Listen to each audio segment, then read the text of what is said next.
Jo ohala ma Pap Onditi sub-county ma Nyakach koro ogo duondgi piny ka giywago wach tieko gedo mar chiro mar Pap Onditi ma gikoni gedo mare oseyware sani higni 15 kapok orumo. Giyango ni mine ma jo ohala go osebedo ka keto ngimagi e andaki kod masiche nikech loko e bath apaya ka chieng' kod buru be thing'ogi kendo keto nengo negi ndhadhu mag mwandu kama rach. Giyango ni kata weche ler kod chiche bende gikoso gino ma koro miyo gikwayo sirikand 10 kaunti ma Kisumu mondo ores gima piyo kaka nyalore.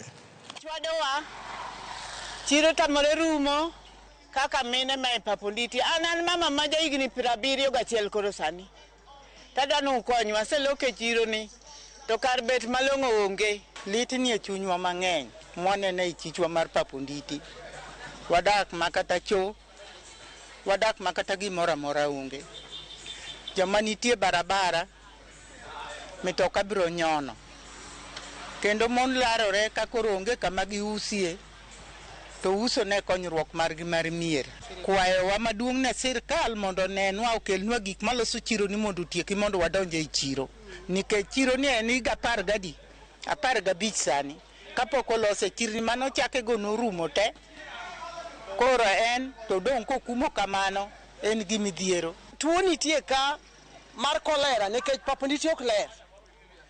Waneno ka gik moko kwamo kendo taka okwame dredges mang'eny. Koro lemo wani mondo chiro rum. Joma biro kata sani contractor nowacho ni 2 months to tich tin mosedhi nyime to kendo wagombo ni mondo chiro rum. Pap Onditi ka ndara noweyo. Wakwayo sirkal ni kaber. Ndara mang'ado polo piachni. Wadwano goye lam mondo geche ma Sondu penge i Pap Onditi ka dhi Kisumu, kwa Kisumu to penge i Pap Onditi ka stage mondo bede i Pap Onditi ka.